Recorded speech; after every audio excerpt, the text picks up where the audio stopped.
Merci à notre partenaire, Horizon Lucier.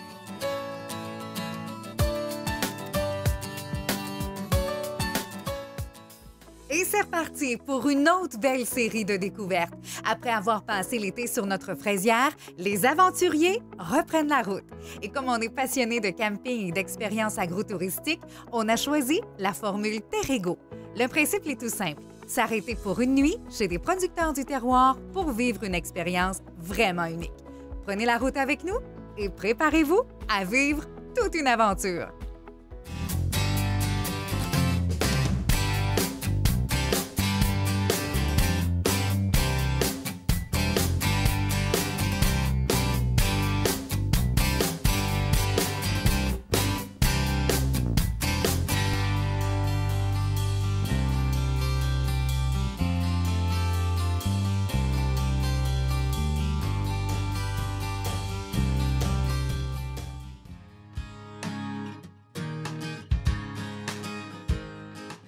Cette semaine, c'est à Saint-Stanislas-de-Kostka qu'on va vivre notre expérience Terrego pour rencontrer Raymond et José.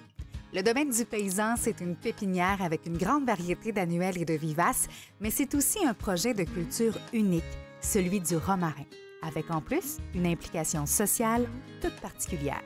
Bienvenue au domaine du paysan.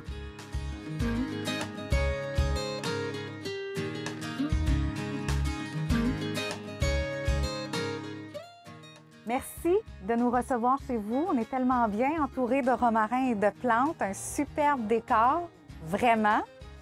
J'ai envie qu'on parle du romarin parce que, bien, premièrement, ça sent tellement bon.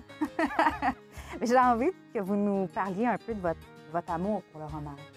Bien, le romarin est arrivé comme par accident parce qu'on a fait des sondages. Je voulais absolument créer quelque chose pour aider nos travailleurs de rang, pour qu'ils viennent nous soigner, nous, à la ferme, là. Donc, on avait été en sondage pendant 1 an de temps pour savoir quelles fines herbes qu'on pourrait faire pousser. Je suis agricultrice, donc je voulais un produit qui venait de la terre pour représenter l'agriculture. Puis, on avait... ce qui revenait tout le temps, c'était le basilic, le thym et le romarin. Donc, moi, ça fait 25 ans que je suis dans le métier. Le basilic, je ne suis pas capable de garder un plant vivant. Je pense que vous n'êtes pas la seule. Bien des gens ont de la misère avec le basilic. Fait, je ne pouvais pas proposer ça. Puis le thym, je me suis dit, tout d'un coup, que la petite madame, elle cuisine pas beaucoup, là, elle va se retrouver avec un tapis de thym sur son comptoir. Je pense qu'elle m'aimera pas beaucoup. Fait qu'on a voté pour le romarin. Puis le romarin, c'est quelque chose que je regrette vraiment pas d'avoir choisi. Mais c'est quand même un peu marginal. C'est bien de le dire comme ça, dans le sens où ce que vous faites ici avec le romarin puis la façon de le planter et tout ça, il y a quand même quelque chose d'un peu de pas commun, là. Bien, pas du tout. Il n'est pas connu du tout au Québec, le romarin, là. Je savais pas dans quoi je m'embarquais, là. C'est une première, il n'y a pas de... C'est une première. Il n'y a pas personne qui a fait ça avant, puis... Parce que je l'ai à partir du moment qu'il est en bouture, aller jusqu'à la maturité même de 4 ans, le plant, là. Donc, puis c'est la première année qu'on cultive en champ. Puis ce qui fait l'ensemble que c'est une première au Québec, c'est que je le fais pousser et je le transforme à la même place. Fait que c'est ce qui fait que c'est unique. Ouais. Qu'est-ce que ça apporte pour, bon, le goût, on le sait. Puis d'ailleurs, on a cuisiné avec hier. Merci des conseils. C'était délicieux. Nous, on a, dans le fond, aromatisé notre papillote. On aurait pu en mettre sur notre viande aussi. Il y a plein de façons de le déguster. Mais pour la santé, qu'est-ce que ça apporte, le romarin? Ses propriétés? Ça a beaucoup de propriétés, le romarin. Ça va calmer. Okay. Il y a beaucoup de sportifs qui vont utiliser ça. Ils vont se faire des infusions dans le bain. Tu sais, un mal musculaire, là. Puis on infuse dans le bain. Puis après ça, l'athlète prend son bain dans le romarin. Vous dites on met des branches dedans? Oui, okay. oui. L'eau la plus chaude. Quasiment. Sentir le menthol. Quasiment, oui, mais il ne faut pas boire l'eau, hein? Ouais. Puis c'est ça, c'est un calmant, ça l'aide pour la digestion. Moi, j'ai mon conjoint qui a de la misère à dormir.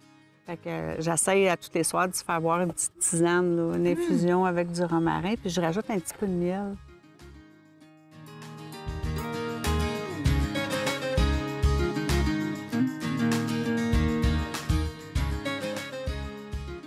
Très odorant aussi. Puis hier, on se promenait puis on le frottait comme ça là, dans nos mains. Ouais. Automatique, tu passes à côté, tu fais, Ah ouais, t'as pas le choix, puis là...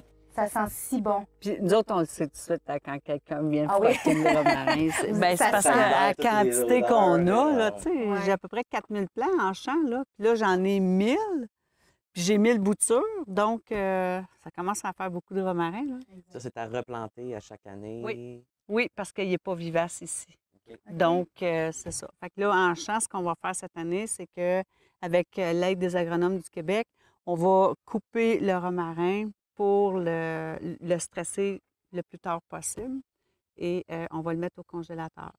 Puis là, avec ça, moi, je vais faire ma gelée. Ah, là, vous allez pouvoir vous en servir pour le transformer. Oui. Je pourrais pas, si je le mets au congélateur, je ne peux pas m'en servir comme mettre dans mes marinades ou juste le faire sécher pour en avoir du frais, là, parce qu'il va devenir noir.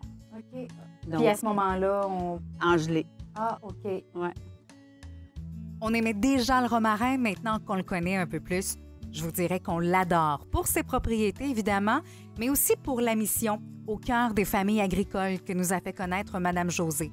Pour en savoir plus sur les services psychosociaux qui visent à améliorer le bien-être des familles agricoles du Québec, on vous invite à visiter acfareseau.qc.ca. Mme Josée est assurément une agricultrice impliquée et dévouée. C'était vraiment une belle rencontre et c'est pour ça qu'on avait choisi le concept Terrego au départ, parce qu'on avait envie d'avoir ce genre de discussion-là avec les producteurs et les productrices. On a été vraiment choyés avec Mme Josée. On avait une autre belle rencontre de cédulés lors de notre séjour au domaine du paysan, puis on avait hâte de les rencontrer vraiment. Michel et Karine, un duo mère-fille très inspirant à l'origine du concept Terrego. Karine, Michel, merci d'être venu nous rejoindre. Bien, merci de nous avoir invités. C'est le fun de se retrouver ici. Ça nous fait tellement plaisir. Puis en même temps, on découvre, grâce à vous deux, des choses exceptionnelles, des producteurs incroyables, des petits coins de paradis. Hein? Oui. Grâce à Vraiment. elle. Oui. Grâce à elle, surtout. Qu'est-ce qui s'est passé au départ? Parce que j'ai envie de dire que c'est un peu un projet de fou, tu sais, dans le sens où, quand on y pense à cette idée-là au départ, on se dit, ben ouais, c'est génial, mais mon Dieu, quel flash quand même! Bien, je voudrais bien le prendre, le compliment, là, mais c'est un flash, peut-être à moitié. Il y avait un peu d'insouciance, Oui. d'inconscience. Karine avait ouais. Parce qu'à quelque part, c'est tout simplement, on a fait un voyage, Karine et moi, en Nouvelle-Zélande, où on a expérimenté une façon de voyager, là, genre un petit carnet de producteurs qui pouvaient te recevoir à 2 jours d'avis. Puis j'ai connu cette façon-là de camper dans un oliveraie, un vignoble, et tout ça. J'ai tellement aimé ça. Quand je suis arrivée ici au Québec, je regarde, je dis, ah, il n'y en a pas ici, tiens. On lance ça. Mais jamais j'aurais pensé qu'il y aurait eu un tel engouement. Ouais. C'est comme un projet de retraite, mon idée au départ. Vous n'êtes pas en retraite tantôt. Non, je travaille plus qu'avant, mais je travaille, regardez-vous l'air, un beau sourire. Ouais. Mais je travaille juste avec des gens comme ça. C'est ça, c'est plaisant dans ce temps-là. Des producteurs heureux, des voyageurs heureux, ma fille heureuse. Ouais. Ça a commencé comment, dans le fond, de dire, ben on part tous ensemble puis on le fait à 2? Ben, non, au début, c'était vraiment son projet. OK. Partie en solo, elle, avec son VR, à essayer de recruter des autres dans le réseau. C'était son projet, l'idée du site web, l'idée de réservation de plateforme en ligne, tout ça, ça vient d'elle. Puis moi, dans le fond, j'avais mon emploi à temps plein. Fait que je faisais juste l'aider le soir, les week-ends, entre autres avec les médias sociaux, des choses comme ça. Les semaines passent, on fait notre premier salon du VR, celui de Montréal. Et là, le salon du VR, il y a quelque chose qui se passe parce que c'est la première fois qu'on présente le projet à du monde extérieur à nous. Ouais. C'est la première fois qu'on voit la réaction du monde quand on leur en parle, quand on leur parle de notre idée. Puis là, c'est les lumières dans les yeux qu'on voit, c'est les gens qui sont comme emballés puis qui se visualisent, là, tu sais, qui se visualisent faire ce qu'on fait aujourd'hui. Là. C'était logique. C'était Ouais. logique. Ouais, Ouais. hein? De recevoir ces gens-là qui venaient, qui découvraient, qui disaient « Wow! » Tu sais, on recevait beaucoup de, on va dire, de la gratification comme ça. C'est très ressourçant. Karine a trippé. comme ça. Oui, bien, comme ça. J'ai donné mon, Ah ouais, mon quand préavis. même, là, mais, tu sais, ça fait, Mais ouais, j'ai quitté ma job. J'ai dit, Michel, si on veut que ça marche, il va falloir être au moins 2 à temps plein. Tu sais, il y a du travail pour ça. Fait qu'à un moment donné, c'est On y soit on le va fait à all-in, moitié dans le fond. ou on le fait pas. Exactement. Ouais. Ouais. Je ne sais pas si tu le sais, mais ça met de la pression à une mère, ça. C'est sûr. Parce que moi, c'est un petit projet de retraite où je m'étais dit, bon, combien je suis prête à perdre? On s'amuse, puis on arrêtera à ce moment-là. Ouais. Là, c'est comme, wow, c'est pas un projet de retraite. Ma fille, il faut que ça la fasse vivre, il faut que ça fonctionne. Mais en même temps, c'est allé toute seule. Je pense qu'on est arrivé à un bon timing pour les voyages en VR, un bon timing pour l'agrotourisme, un bon timing, tu sais, tout ça, c'est c'était là, l'achat oui. local. Exact. Puis ça, c'était pas prémédité. C'est pour ça que je reviens à case départ. J'aimerais bien prendre tout le crédit d'avoir analysé ça, mais c'est un bon timing. C'était je peut-être pense. un projet qui vous attendait aussi. Les axes étaient bien Je alignés. pense que oui. Puis après ça, l'autre moment, je pense qu'on s'est dit ça, c'est notre première saison. La première saison, c'est la saison 2017. Là, on prend notre VR, on prend la route, puis là, on va les rencontrer, les autres qu'on a recrutés dans le réseau. Puis c'est là qu'on voit aussi, hey, ça fait une différence pour eux aussi. Ouais. Fait que non seulement on fait vivre des belles expériences à des voyageurs qui triplent leur vie, puis après, tu vas rencontrer l'autre pour qui ça fait une différence. C'est maintenant plus de 430 destinations VR partout au Canada de disponibles. Des expériences uniques et des rencontres vraiment extraordinaires. Comment ça fonctionne? C'est super simple et la formule vraiment, je vous dirais, met l'emphase sur la rencontre entre l'autre et le voyageur. Parce qu'on va rappeler quand même le concept pour ceux qui sont peut-être un petit peu moins familiers. Donc, les autres, c'est les producteurs qui reçoivent donc les vacanciers. Et c'est un petit coucou qu'on fait, en fait, chez le producteur. Mais il faut être complètement en autonomie. Ça c'est important de le dire. C'est important dans votre formule que ce soit comme ça. Oui, absolument. Parce que dans le fond, les autres, ce qu'ils offrent, c'est ici, un bout de terrain, un stationnement, sans service. Donc, pas d'eau, pas de toilette, pas d'électricité, d'où l'importance de l'autonomie, comme tu le mentionnes. L'idée pour l'autre, c'est de en fait, de forcer un peu les gens à faire le détour pour aller les voir. Des fois, ils ne sont pas toujours situés sur les autoroutes touristiques ou dans les pamphlets, là, tu sais, bon. Fait que l'idée, c'est d'attirer des gens chez eux, puis aussi le contact que les voyageurs vont venir en s'installant comme ça pour une nuitée seulement sur leur terre est différent du contact quand on fait juste visiter la boutique. Tout à fait. Parce que là, tu le rencontres, l'autre. Tu jases avec lui, tu le vois travailler surtout. Hey, c'est là que tu te rends compte, hein? Il y a bien plus de travail dans la carotte que je pouvais penser. Ouais.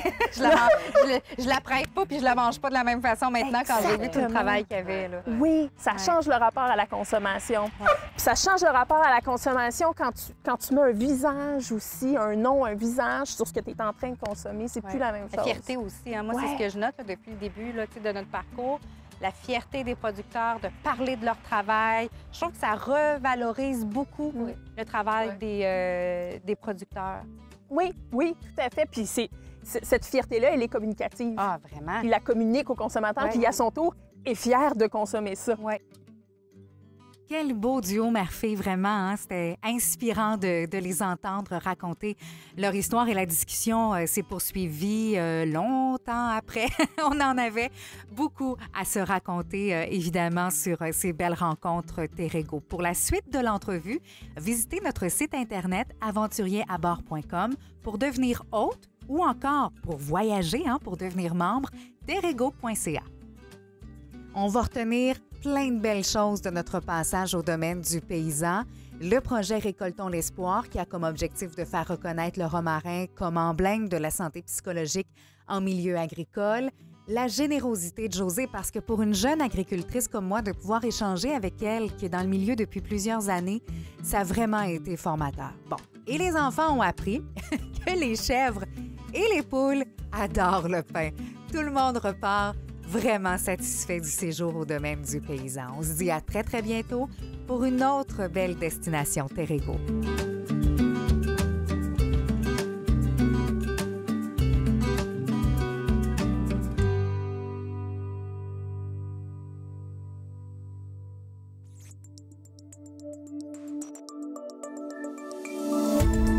Cette émission d'Accès est appuyée par Cogeco, et est rendu possible grâce à la collaboration de la communauté avec Nous TV.